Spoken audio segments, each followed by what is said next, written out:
अलवर में 17 वर्षीय बच्ची को उसके ट्यूशन जा रही थी, वहां से उसे अगवा किया जाता है और उसके बाद उसका सामूहिक बलात्कार किया जाता है। 4 दिन बीत चुके हैं इस घटना को और पुलिस के हाथ, राजस्थान पुलिस के हाथ खास करके हम बात करें तो अभी तक खाली है। क्या कहेंगे आप? देखिए, ये एक जो ट्रेजेडी होती है ना, जो ट्रेजेडी कॉन्स्टेंटली होती रहती है इस प्रकार की, तो ये नंबर रह जाते हैं। महज जो इंसान होता है वह नंबर में परिवर्तित हो जाता है। और राजस्थान के विषय में मैं काफी लंबे समय से कह रहा हूँ। देखिए, लोग उसका पॉलिटिकल गिमिक बना रहे थे जब मैं बात कर रहा था हाथरस के समय कि राजस्थान में क्या हालात हैं, लेकिन अभी मेरी बातें आप सही प्रूव हो रही है। क्योंकि अगर आप रेशो के हिसाब से देखें, जनसंख्या के रेशो के हिसाब से देखें, जनसंख्या वर्सेस क्राइम, तो राजस्थान नंबर 1 पे चल रहा है मुल्क में आज के समय महिलाओं के प्रति जो अपराध हो रहे हैं। इसीलिए मैं कह रहा हूँ, इन बच्चियों के नाम वाला विषय नहीं बचा, अब ये नंबर बनती जा रही है।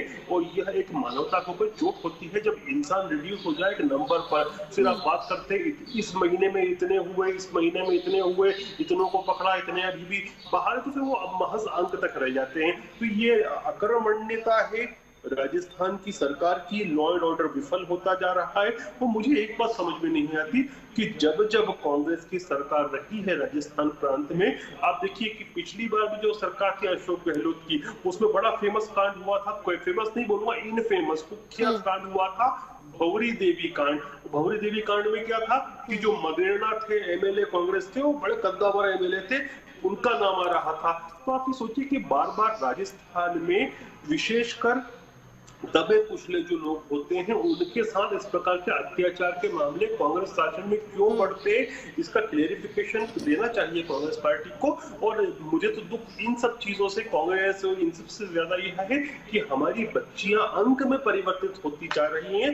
इसको रोकना चाहिए। ये मानवता के ऊपर एक कालिक पुतती है मानवता के चेहरे पर इस प्रकार। बुलेर जी, आपने हाथरस का जिक्र किया। अगर हम हाथरस का यहाँ पर याद करें तो जिस तरीके से विपक्ष जो था वो लगातार हमलावर था हाथरस मामले को लेकर के। अगर हम राजस्थान की बात करें तो उतनी मुखर तरीके से बीजेपी हमलावर नहीं हो पाई, क्योंकि वहां पर तो आप भी विपक्ष में बैठे हुए हैं ना। नहीं, देखिए, बीजेपी हाथरस में भी बोल रही थी कि इस प्रकार से नहीं करना चाहिए, पॉलिटिकलाइजेशन नहीं करना चाहिए क्राइम का। हमारे लोग वहां पर अभी भी एक्टिव हैं कि किस प्रकार से न्याय मिले, लेकिन हम इस पर राजनीति नहीं कर रहे। अब आप देखिएगा, पॉलिटिकल सेंस पर बात करें, मैं इस प्रकार के जो गुनाह होते हैं, गुनाह की श्रेणी में रखता हूँ अपराधों को। इस प्रकार के जो पाप होते हैं समाज में, इन पे राजनीति के पक्षधर नहीं हूँ। लेकिन अब जब बात राजनीति की आ रही है तो प्रियंका रॉबर्ट वाड्रा कहाँ है?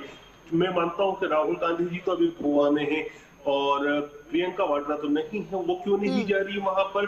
क्यों अभी तक एक ट्वीट भी नहीं आता है राजस्थान के विषय पर? तो ये तो ऐसी बात हुई ना कि आप क्या बच्चियों के बीच में भी अंतर कर रहे हैं कि इस प्रांत में इसकी सरकार है तो उस बच्ची के साथ अपराध हुआ, और दूसरा और इनके शासित प्रांत में कोई अपराध होता है तो उसको अपराध की श्रेणी में नहीं रखेंगे। मैं यही बोल रहा हूँ कि मानवता के चेहरे पे कालिक पोतने का काम है इंसान को जब नंबर की श्रृंखला में आप रिड्यूस करते हैं। लेकिन राजस्थान में गुलरेज जी लगातार ऐसे मामले सामने आते जा रहे हैं। अगर ये तो 12 से केस सामने, और 12 का आपको वो केस याद होगा जब 2 नाबालिग बच्चियां महीनों तक भटकती रही थी न्याय पाने के लिए, लेकिन किसी ने, चाहे विपक्ष की बात करें या फिर सत्तारूढ़ जो वहां पर सरकार बैठी हुई है अशोक गहलोत की बात करें, उन्होंने भी किसी तरीके की प्रतिक्रिया जो थी, किसी तरीके का बयान नहीं दिया था। और आज तो सबसे बड़े 2 केस सामने। 14 दिन तक एक बच्ची को, 20 वर्षीय युवती है, उसको अलवर की घटना है गुलरेज जी, उसे 14 दिन तक जंगल में बंधक बनाकर रखा गया, 14 दिन तक सामूहिक दुष्कर्म किया गया और प्रशासन सुस्त बैठा हुआ। विपक्ष की बात करें, आपकी बात करें तो आप लोग भी चुप बैठे हुए हैं।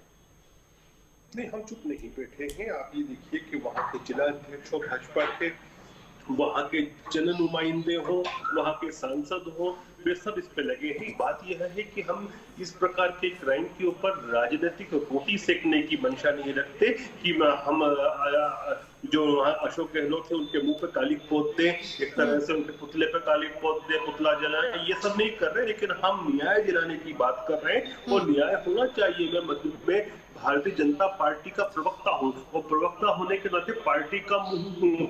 मैं पिछले 2 से 2.5 महीने से अलग अलग टीवी चैनलों पर, आपकी लाइब्रेरी में भी आप खंगा लेंगे तो मिल जाएगा, मैंने राजस्थान के मामले बार बार उठाए हैं। एनसीआर न्याय मिलना चाहिए गुलरेज जी, लेकिन न्याय मिलता हुआ राजस्थान की बच्चियों को यहाँ पर नजर नहीं आ रहा है। कांग्रेस के प्रवक्ता है अंशु अवस्थी जी हमारे साथ फोन लाइन पर जुड़ चुके हैं। अंशु जी, स्वागत है आर्या न्यूज।